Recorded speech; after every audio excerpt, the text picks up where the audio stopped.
Katulad yan, si Congressman Ridon, di ba? Kapit bahay mo na lang, nagbubulag-bulagan ka pa. Alam mo naman na si Saldico dyan, ang kwan dyan, pasimuno dyan eh. Siguro, tingnan natin, sino ba? Gagalaw na lang ba si Saldico na walang pahintulot yung mga boss niya? Ako, nakakalungkot isipin. Nagbubulag-bulagan kasi sila eh. Kaya, doon ho dapat umpisan kay Saldico. Mayor, nag-abiso po kayo na hindi kayo makakarating mamaya sa hearing po ng Senado dito po sa issue po ng flood control projects na ito. May we know again, sir, ano po inyong dahilan kaya? Yes, Sir Ted. I received the letter from the Senate around mga September 3. At ako nga po nag-request po na mag-decline muna kasi gusto ko umarap po muna sa House, sa Kamara bago po sa Senate. Pero darating po ako sa Senate basta matapos lang po yung sa House. Okay, opo. Pero sa House po, sir, ano po ba ang kanilang paramdam? Meron na ho bang imbitasyon, Mayor? Ilang beses na ho sila nagparamdam, Sir Ted, na ipapatawag ako, that I will be placed under oath, that I have to name names. Hinihintay ko po yung kanilang notice po, yung kanilang invite.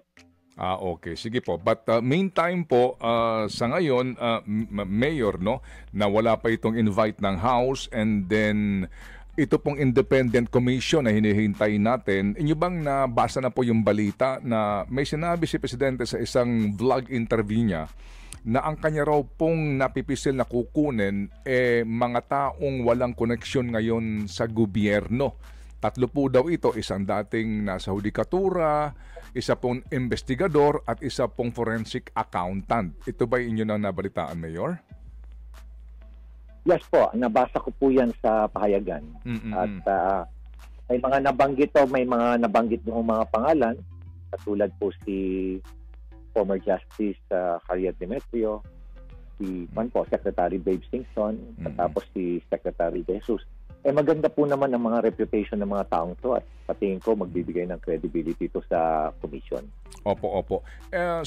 Mayor, kumbaga hindi po nababanggit ang inyong pangalan. Unawaan po naman natin, ito po yung prerogative po ng Presidente. Pero sa inyo pong damdamin, Mayor, ito pong independent commission na ito, magkakaroon ba talaga ito ng puder?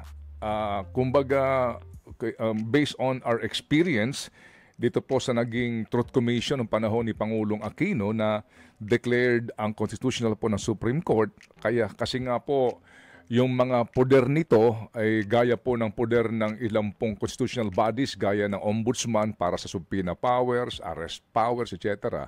Ito hubang independent commission, sa inyong pong palagay, gaano kaya ito ka-powerful? Sir Ted, hindi ko pa ho alam kasi kailangan basahin natin yung mga provisions po ng executive order. Pero isa siguro sa controversial issue dito is yung magkakaroon ba siya ng subpoena power. Ganun po yun eh. Kasi importante po talaga yun kasi nung nag-imbestiga po kami dun sa NIA noong 2014 when I was the lead investigator under President Noynoy po.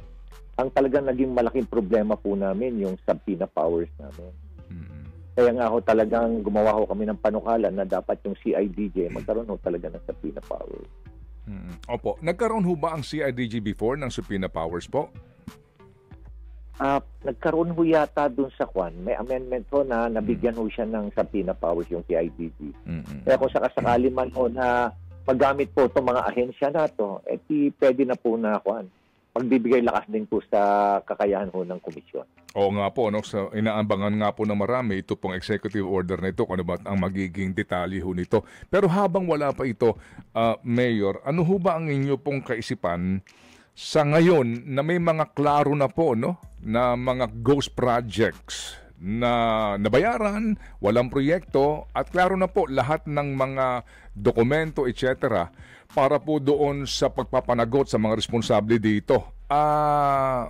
Sa inyong kaisipan, hindi ba pwedeng ngayon pa lang mahabol na po ito, makasuhan na itong mga taong ito at mapanagot po kasi matagal ang due process? Tama sir kayo, tama po kayo Sir Ted. Kailangan talaga pagkabuo ng komisyon, talaga in 1 week dapat meron talagang mga resulta. Kaya talagang matindi dapat ang ugnayan na ginagawa ng ng DPWH at kung sino pa po ang tumutulong. Kasi napakalawak po. Sir Ted, alam mo, sa dami ng report na natatanggap ko, no? At gagawa pa nga kami ng sa M4GG, gagawa pa kami ng isang website na pwede pong mag-submit ang mga taong bayan ng kanilang mga obserbasyon at mga report at mga ebidensya. Talagang napakalawak ho nito. Matindi ho talaga yung korupsyon na nangyari sa buong bansa. Hindi lang ho sa isang lugar to sa buong bansa po to At iba-iba hong korupsyon. Opo, yung nga po napakalawak nito, ibig sabihin din, hindi lang ito sa start ng panunungkulan ni Pangulong Marcos, kung hindi even before. It will go, yes, pati ho noon. Meron din pong babalikan ho yung mga yon, pero importante ho siguro, umpisahan ho muna natin yung mga latest, saka ho tayo magbabacktrack. And this investigation will probably go beyond anyone's even beyond the administration ni President Marcos. Opo. Pero dito nga po ngayon sa mga nangyayari as you observe po siguro Mayor yung sa Batangas na sinasabing nanunuhol na district engineer, ngayon po binabaliktad yung istorya at may abogado na siya. Itong si Alcantara, sinasabi na negligence lang po yung kanya So may mga abogado na po ito.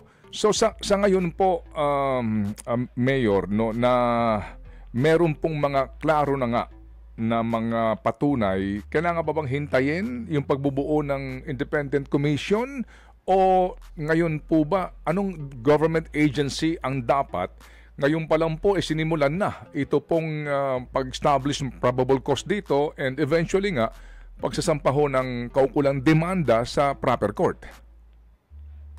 So, pwede na po namang mag-moto proprio ang mga iba't ibang mga ehensya. NBI, pwede na po. Ombudsman, pwede na po mag-file ng kaso. I-gather na yung ebidensya, mag-file na ng kaso. Marami yung pwedeng gawin para mapabilisan ho yung pagpa-file ng kaso kasi talagang ang naghihintay ho yung mga taong bayan. Kailangan ho ng resulta dito sa binanggit ho ni Presidente. Opo. Sorry Mayor, matanong ko lang po kayo kasi kayo po ay isa pong investigador during your time po sa PNP. Kapag ganito nga po kalawak, ganito ho kalalim, ganito po katalamak, ganito karami ang sangkot, how do you manage the investigation? Kasi pag inisip mo pa lang, parang sasabog na ang utak mo kung paano mo ito i-manage Alam niyo, Sir Ted, o nga ho, kumisan, naiisip niyo talaga ma-overwhelm ho kayo. Pero alam niyo, napakaganda ho nitong nangyayari ngayon dahil marami pong nagbo-volunteer na mga lawyers, law firm, law offices. At doon pa lang ho, pwede na ho silang itap. Alam niyo, sa dami ng kaso, pwede ho kayo makipag-ugnayan sa kanila, establish relationship with them, probably MOA, sa IBP, tutulong ho sila. Kung ang mga investigador ho, kakalat na lang ho natin. Ang dami naman ho yan bawat region may mga investigador, NBI at PNP. Sila na ho ang mag-gather ng ebidensya. Kung sino ho yung mga grupo ng mga lawyers na gustong tumulong ho doon, sila ho na mag-evaluate. Mag-evaluate na ho ng ebidensya, tapos prepare na ho yung mga document. Tapos pwede na ho isubmit sa commission yan. Pwede na ho mag-file ng mga kaso kagad. Pwede hong ganun ang pwedeng gawin kasi napakarami hong gustong tumulong. Opo. So, kayo po, Mayor Benji, Mayor po kayo ngayon. Ang dami rin po ninyo yung sariling problema dyan sa lungsod na dapat din pong ayusin. Araw-araw po ito. Opo. Kayo po, maliban sa pagharap po sa congressional investigation, kayo ho ba mismo, meron kayo ng grupo na may particular po na kumbaga kaso na binubuo na mga ebidensya para kumbaga specific din po yung particular na kaso, particular na lugar na sasampahan po ng kaukulang demanda para mapanagot na po ang mga responsable dito at mabawas na rin siguro sa Independent Commission kanilang trabaho? Yes, sir. Actually ho, inumpisan na ho namin, Sir Ted. Hindi ko lang po mabanggit yung lugar, pero talaga ho, matindi na rin po yung effort po namin. Okay. Opo. So sige po, so abangan po natin ito. And ito pong sinasabi ho ninyo na sarili ho ninyong investigasyon, ang paghahain po ng kaso rito, ombudsman na kasi government officials po ang involved dito. Yes, sir. Opo, opo. Sa ombudsman po, talaga lahat pupunta ho yung mga kaso. Okay. And then sir, sa sitwasyon po ngayon, ano po, na wala pa itong independent commission at iba-iba na po ang ang grupo ang nag-iimbestiga. At the end of the day, ang tanong po ng marami, mababawi pa ba ang pera? Alam niyo yun, yung kasi masakit mang isipin, di ba? Si Presidente nga mangiyak-ngiyak sa kanyang interview, no? Dahil daw po ang mga pangkaraniwang Pilipino naghihirap. Pero itong mga to, ang ninanako ko ay bilyon-bilyon. Ang tanong po ng marami, meron ba bang chance na maka-recover man lamang ang taong bayan ng mga perang ninakaw kaya, Mayor Benji? Opo. Magandang katanungan ho yan, Sir Ted. Ano? Pwede pong i-recover, pero yung talagang halaga, mahirap na i-recover yun. Hindi, alam nyo, sa experience po natin, usually, siguro swerte na makarecover ka ng mga 10%, 20%. Anyway, yung korte naman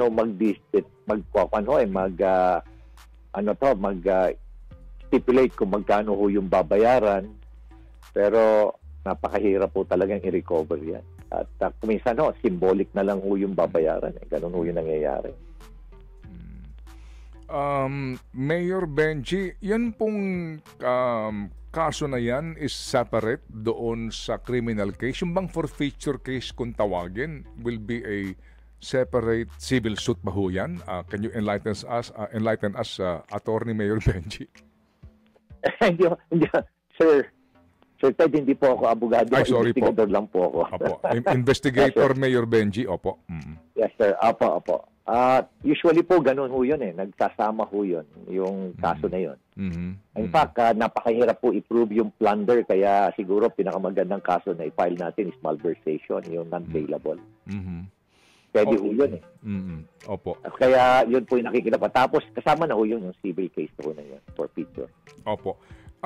Sa tagal po ngayon, Mayor Benji, kumbaga, magmula, kasi po obviously, nung nagsona si Presidente, di ho ba July 28, sa kanya announcement, yung guni-guni ng mga proyekto, mukhang alam ng ho nila na nangyayari ito, no? And then, pumutok nga ito dito nga po sa kanyang launch ng kanyang website, tsaka yung pagpunta niya sa mga actual na mga lugar na may ghost project. Kumbaga po, sa tagal po ng talagang konkretong aksyon ng executive dito, meron pong mga kaisipan din na parang nagkakaroon ng chance yung mga magnanakaw na kanya-kanya ng disposal ngayon ng kanilang mga ninakaw at maging yung mga deposit sa bangko. Meron ho ba kayong ano din po doon? Thoughts, sir? O take na para maiwasan po sa sana nga na mangyari yon o baka nangyari na nga po? Sir Ted, tama ho kayo. Tama ho yung hinala niyo. No? Every day counts. Every day may nawawala akong ebidensya. Every day po may ginagalaw ho ng pera. Kaya itong pagbuo ng komisyon, talaga hong kailangan urgent po to. Important na to. Urgent po. Opo. Sige. May pahabol lang pong tanong si Chacha. Go, Cham. Yes po. Good morning po, Mayor. Mayor. Hi, Chacha. Good morning. Good morning po. Mayor, ito po nangyayari ngayon na turuan, iringan sa pagitan po ng ehekutibo and some of our lawmakers tungkol po dito sa mga questionableng budget items, especially po yun sa DPWH flood control projects. Para po sa inyo, sino po ba dapat talaga ang managot dito? Bakit hanggang sa 2026 budget natin, nakikita pa rin po natin yung mga questionableng items na iyan? Alam mo, DJ Chacha, nakakalungkot nga na nagsalita si Toby Tiangco, nagsalita rin ho ako, nagsalita rin ho si Executive Secretary Bersamin, no? Pero kita niyo ho kung paano nila pinoprotektahan yung kanilang grupo Old Boys Club diyan sa Kongreso, ano. Pasintabi na lang po na hindi ho ko nilalahat, ano. Marami hong matituno diyan sa Kamara. Alam niyo, nakakalungkot na kapitbahay mo na lang. Katulad yan, si Congressman Ridon, di ba? Kapitbahay mo na lang, nagbubulag-bulagan ka pa. Alam mo naman, nasisaldi ko dyan ang kwan dyan, pasimuno dyan Siguro, tingnan natin, sino ba? Gagalaw na lang ba si Saldico na walang pahintulot yung mga boss niya. Ako, nakakalungkot isipin. Ano. Nagbubulag-bulagan kasi sila kaya doon ho dapat umpisan ho kay Saldico. Ito nga, humarap dapat siya sa Kongreso at humarap din siya sa Senado para malaman talaga natin ano ba yung tinatago nila. Kung naman yan, common knowledge sa kanila yan. Public knowledge sa kanila yan. Nagbubulag-bulagan lang sila. Nagmamaang-maangan lang sila. Nagkukunwa-kunwarihan lang sila. Diyos ko, buksan niyo yung mata ninyo dyan sa Kongreso, lalo-lalo na kayo dyan na nagtatandak ko ng hearing. Mahiya na po tayo sa taong bayan. And if we say Congress, hindi lang lower house, maging po yung upper chamber, Senado. Hindi ko abot ang upper chamber, Chacha. I'm sorry, hindi ko sila abot. Yung mga nakikita ko kasi nakapokus ko sa mga sa kamera. Opo. Sige. So, Mayor, ngayon pong panahong ito, tutok ang lahat ngayon. Tayo, maingay po itong isyong ito. Kaliwat kanan po yung protesta, mayroon pong paparating na protesta. Ang pangamba po ng iba ay baka kinalaunan, humupa ito, may panibagong isyong pumutok, magkakalimutan po na naman tayo. Ano po ang inyong mensahe sa ating pong lahat dito po sa isyong ito na ating pong kinakaharap ngayon, and yung panawagan din po kaninyo sa iba't ibang grupo na dahil sa lawak at lalim ng problema, magkanya-kanya na po ng tulong para po mas bumilis ang pagpapanagot sa mga taong ito? Alam niyo, Sir Ted, I feel na yung mga involved dito ay gumagawa talaga ng paraan. Nagre-raise ng pondo para makakuha nag-hire ng mga mamahaling PR firm para i-divert yung issue. Gagawa ho sila ng paraan na yan. Pero pakiusap ko lang sa taong bayan, please, sustain your enthusiasm. Hindi po dapat ito mawala sa ating kaisipan. Dapat tuloy-tuloy itong laban na ito. Kung kailangan nang abutin ng ilang taon, dapat nandyan pa rin yung ating passion at enthusiasm. At nakikiusap po kami sa taong bayan. Ang Mayor's for Good Governance, maglalabas po kami ng website. Inaayos na lang po namin yung mga objectives at yung mga fields. Kung ano po yung gusto naming mga informasyon na maibigay niyo po sa amin. It will be user-friendly. At least we will launch this in a few days. So baka anytime po today. And pwede po kayong mag-report doon at maglagay po. At sigurado po kami na hindi po mako-compromise yung mga identity. Maraming salamat po, Sir Ted and DJ Chacha. Opo, Mayor Benji, muli kaming tatawag para po sa ganito pong talakayan to keep the flame burning. Ika nga po, Mayor. Salamat po na marami.